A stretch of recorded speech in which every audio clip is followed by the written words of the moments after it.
चार सुर्खियों के बाद खबरों को विस्तार से देखेंगे। सबसे पहले बात करेंगे राजभवन की। राजभवन की भूमिका बेहद महत्वपूर्ण हो गई है और यही वजह है कि आज राजभवन पर सबकी नजर बनी रहेगी। राज्यपाल लालजी टंडन लखनऊ से लौट आए हैं भोपाल। कल देर शाम वो लखनऊ से भोपाल लौटे और सीएम आज राज्यपाल से मुलाकात करने वाले हैं। 11 बजे राज्यपाल लालजी टंडन से वो मुलाकात करेंगे।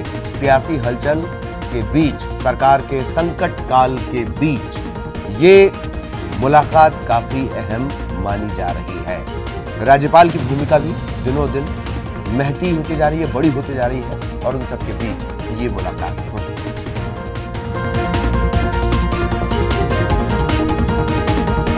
है। राज्यपाल लालजी टंडन लखनऊ से भोपाल लौट चुके हैं।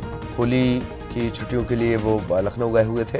हालांकि उन्होंने वहां से ये कहा था कि उनके पूरे इस सियासी घटनाक्रम, उठापटक और तमाम जो स्थितियां हैं उन पर लगातार नजर बनी हुई है और यही वजह है कि आज सीएम कमलनाथ उनसे मुलाकात करने जब पहुंचेंगे तकरीबन 11 बजे तो सभी की निगाहें न सिर्फ सूबे की बल्कि पूरे देश की निगाहें उस घटनाक्रम पर टिकी रहेंगी।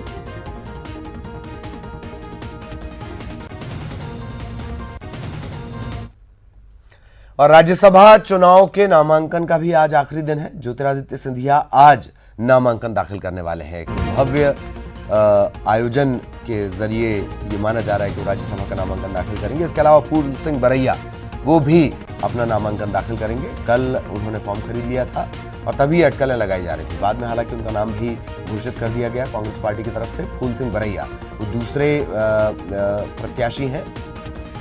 इससे पहले दिग्विजय सिंह नॉमिनेशन फाइल कर चुके हैं। आज है आखिरी तारीख, 13 तारीख। ज्योतिरादित्य सिंधिया और फूल सिंह बरैया नामांकन दाखिल करेंगे।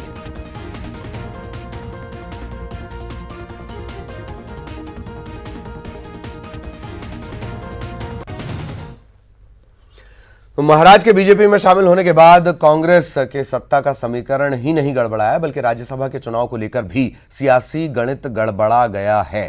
रिपोर्ट देखिए।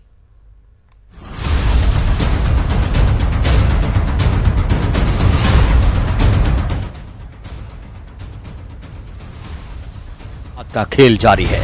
ज्योतिरादित्य सिंधिया ने कांग्रेस छोड़ बीजेपी का दामन थाम लिया है।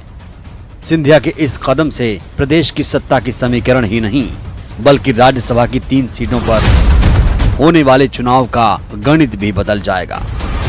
कांग्रेस की 2 राज्यसभा सीट जीतने के सपने को सिंधिया के समर्थक और विधायकों ने पूरी तरह से धूमिल कर दिया है और अब इस सीट पर भी बीजेपी की जीत तय मानी जा रही है। राज्यसभा की 3 सीटों पर 26 मार्च को चुनाव होने वाले हैं।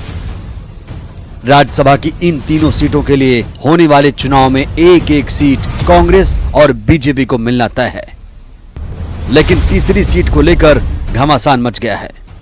कांग्रेस विधायकों के बगावत के बाद दूसरी सीट पर कांग्रेस की पकड़ कमजोर और बीजेपी की स्थिति मजबूत हुई है। मध्य प्रदेश कोटे से बीजेपी के प्रभात झा और सत्यनारायण जटिया तो कांग्रेस के दिग्विजय सिंह का राज्यसभा कार्यकाल पूरा हो रहा है। बीजेपी ने ज्योतिरादित्य सिंधिया और सुमेर सिंह सोलंकी को राज्यसभा प्रत्याशी बनाया है तो कांग्रेस ने दिग्विजय सिंह और फूल सिंह बरैया को उम्मीदवार बनाया है। सियासी संकट से पहले बीजेपी के कोटे में महज एक राज्यसभा सीट जाती दिख रही थी, लेकिन अब दूसरी सीट पर भी बीजेपी कब्जा जमा सकती है। मध्य प्रदेश में विधानसभा की कुल 230 सीटें हैं और इसमें से 2 सीट खाली है, जिसके बाद कुल संख्या 228 है। सिंधिया की बगावत के बाद अब तक 22 कांग्रेस विधायकों ने इस्तीफा सौंपा है। ऐसे में अगर इन कांग्रेसी विधायकों का इस्तीफा स्वीकार हो जाता है तो कुल संख्या 206 हो जाएगी। सिंधिया की बीजेपी का दामन थामने और 22 कांग्रेस विधायकों के इस्तीफा देने के बाद सियासी समीकरण पूरी तरह से बदल गए हैं। कांग्रेस के 114 में से 22 के इस्तीफे के बाद अब ये आंकड़ा 92 पहुंच गया है। इसमें 4 निर्दलीय विधायकों को जोड़ लें तो ये आंकड़ा 96 पहुंचता है। वहीं बीजेपी के पास फिलहाल 107 विधायक हैं। इसके अलावा बीएसपी के 2 और सपा का 1 विधायक है। इस तरह से बीजेपी की झोली में दूसरी सीट भी जानी तय मानी जा रही है। Bureau report, news 18। तो सिंधिया बीजेपी